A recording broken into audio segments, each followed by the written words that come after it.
Hey guys, welcome back to my channel and happy Earth Day. I love this month. Not only is it my birthday month, but it's Earth Month. If you're new to my channel, I talk all things elevated living, conscious consumption, and being mindful of the impact that we have on the planet, which is my main mission in life is to show you can live an elevated lifestyle, but you don't have to destroy the planet by way of consumerism. And actually, by caring for the planet and caring for yourself, you're just naturally going to live an elevated lifestyle. And that's basically the crux of my entire social media existence and existence in general, honestly. I'm always talking about environmentalism, sustainability, lowering consumption, blah, blah, blah, blah, blah. But as you're watching this, it is April 22nd, Earth Day, and you might be wondering, why do we even have Earth Day or why do we even have Earth Month? Which is like an easy question to answer in the sense it's like, well, why do we have any holiday? Why do we have International Women's Day? Why do we have any of like the religious holidays? And it's all to dedicate time for remembrance and the historical meaning or religious meaning or cultural significance of a certain moment in time and be able to have the space to breathe and reflect. But every day should be Earth Day. And I totally agree with you, but at the same time, we are living in such a hustle and grind culture. I believe it's more important than ever to have an Earth Day and especially an Earth Month. It's not just a month for brands to suddenly go green and post pictures of really cute animals and hashtag Mother Earth and give a shit finally. It's so much deeper than that, and I wanted to kind of dissect why do we even have Earth Month? Why do we even need it? If you're an environmentalist, self-proclaimed or otherwise, I'm sure you have read Silent Spring by Rachel Carson. It is dubbed the classic that kickstarted the environmental movement. Funnily enough, I actually read this pretty late in my environmentalism journey. I actually haven't finished it because I lost it on the Q train in Brooklyn. So if you see it, let me know. This book was published in the late 1960s, and it's not too much to spoil, but the name Silent Spring comes from the rapid loss of biodiversity and not hearing any birds sing in the spring, which is a terrifying thought.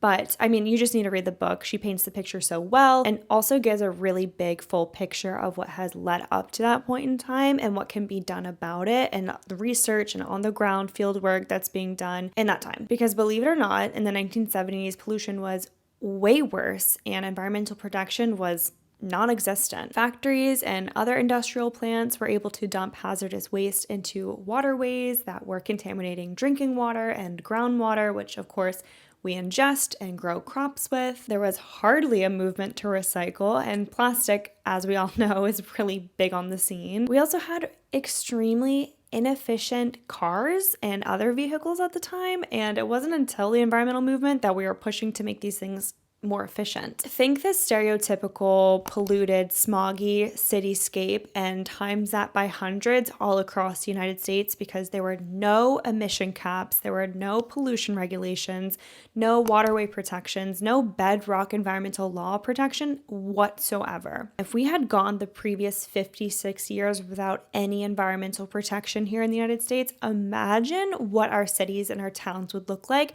how not only disgusting they'd be covered in sludge and pollution and waste, but also just devastating, how much greenery would be lost, how many animals you wouldn't see out in your backyard or on the way to school or work. It's a really desolate picture to paint, but Rachel Carson does it extremely well in her book. I mean, it is a classic for a reason, and I highly recommend you read it. It kind of gives us a moment to stop and reflect of how we got there in the first place, and then also how to prevent those things in the future. And that's exactly why we have Earth Day, to not only look back at the mistakes we've made in the past and how far we've come and kind of, give ourselves a little pat on the back, but besides our negative impact that we have on the planet, the one thing that we can do that other animals cannot, as far as modern science knows now, is show gratitude and appreciation for what the earth provides for us, no questions asked. You don't have to ask the earth to provide you flowers or vegetables or fruits or water. It just does. And that's the beauty of the natural environment. And Earth Month is the opportunity to show appreciation, not just by taking the time and space to express that gratitude verbally, but to actually do something and take action. So my fiance and I recently did a town-wide cleanup, which was just one of those things where, yes, it's Earth Month and it's super aligned, but it also is a way to build community and show pride for the area that you're in and take pride in it and be like, wow, it looks so great. We cleaned it up. You don't have to wait for Earth Month to do those things. Again, every day should be Earth Day, but realistically, it's just nice to have a day on the calendar for people to take time out of their very busy schedules. I mean, the world is on fire. It's insane. And we're still kind of trucking along business as usual. But having dedicated days or dedicated months with events popping up all throughout is exactly what people need to organize and look forward to something on their calendar. Like, wait, it's Earth Month. Let me see if I can find a cleanup, or let me see if I can find somewhere to donate things, or maybe someone's hosting a workshop to mend or do other crafts that are environmentally focused, or even just workshops and learning workshops. Personally speaking, big picture wise, Earth Month is so necessary to just reflect on where we've been, how far we've come, and how far we yet still have to go. We've known about climate change and greenhouse gas emissions since the 70s, and it has been a massive misinformation campaign to not take action on curbing those carbon emissions. And for the most part, it's been widely successful.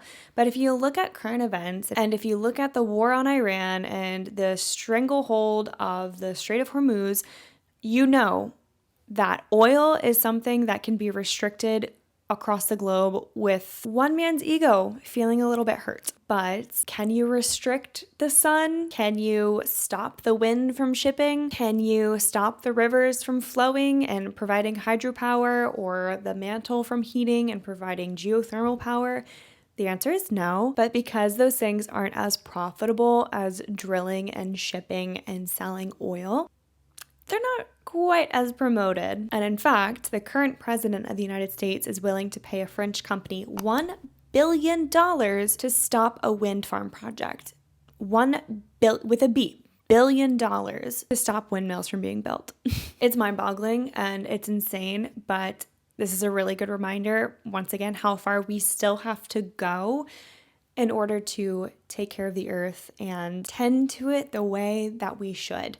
Honestly, the more people that are born on this earth should be more hands to take care of the earth rather than to take from the earth. So while Earth Day may or may not be your favorite day on the calendar, find a way to celebrate, find a way to pitch in, even if it's repairing something you have, or doing a no-buy for the day, or buying secondhand so something doesn't end up in the landfill, or swapping clothes with friends, composting, starting a garden, cleaning up your town. There are just so many options out there of like ways we can take care of the earth at little to no cost that we should be doing day in and day out, but they're just slightly less convenient than the status quo, so we opt out of those things. But we are at a very, very critical time where we are passing tipping points of feedback loops, such as ice caps melting.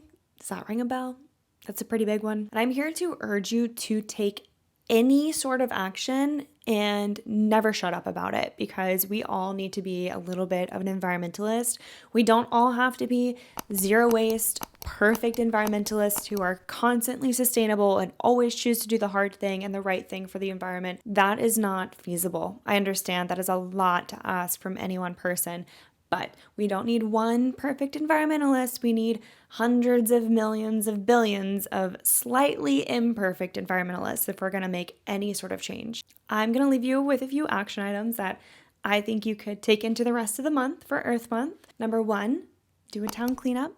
Maybe even if it's just your street, have a few friends with you or family members or anyone that you can drag along. Bring your trash bags, bring your gloves, bring your hand sanitizer, and water and sunscreen. Get out there and stay safe. Secondly, eat less red meat. I think we love to talk about AI recently. Rightfully so. I totally get that. Every query is like pouring out a bottle of water. But think about every hamburger and how many liters and liters, I think it's like 40 liters of water. I was diabolically off. I'm so glad I fact checked this because it's actually anywhere from 1,800 to 2,000 gallons of water per one singular pound of beef. Most of that is due to agriculture and growing the feed for the beef and the grazing, but still. For one hamburger, so eat less red meat. It's getting super expensive now anyway because of drought, which impacts directly the cost of feed, which impacts directly the cost of beef. It all is linked. It's not a conspiracy theory. It's just the way the environment works. But not only is that going to be better for your wallet, but it's going to be so much better for the environment. And lastly, if you are planning a shopping trip, opt for secondhand. Save something from the landfill. Save something from the landfill. Save something from the landfill. Get it a little bit cheaper. Get it a little bit nicer quality if it's vintage. Who knows? So those are my 3 action items that I'm going to leave you with. Super simple. You can start anywhere you want. I also want you to talk about Earth Day, talk about Earth Month, why it's so important, why, yes, we've come so far, but we still have so much further to go. And here's the thing, not to be doom and gloom, but the Earth is going to be fine. She's been here for billions of years. So I'm not worried about her. It's honestly humanity that should be worrying. And what a shame it would be to waste human life on Earth. It can be, not great sometimes, but it's also one of the most beautiful things is life and existence and humanity and the things we create and the moments we share and the joy we hold, the laughter and the tears and the highs and the lows and the culture and history and art, and just for that to be all for naught doesn't sit well with me. And I think we need to be doing and mobilizing as much as physically possible, even when it's not the easiest way out. So I hope you have a really happy Earth Day, happy rest of your Earth Month, and comment down below anything that you've taken action on or changing your habits up a little bit. I would love to know. And yeah, I just hope you get out there, enjoy the sun, enjoy the spring weather before it gets too hot. Go out there, hug a tree. It's Earth Day, y'all. All right, I love you so very much. If you made it to the end of this video, leave down the Earth emoji and leave down whatever hemisphere you're in. Like if you're watching from Australia, I would love to know. That'd be so cool. All right, guys, I'll catch you in my next video. Until then, don't forget to be kind to yourself, others, and the planet. Bye.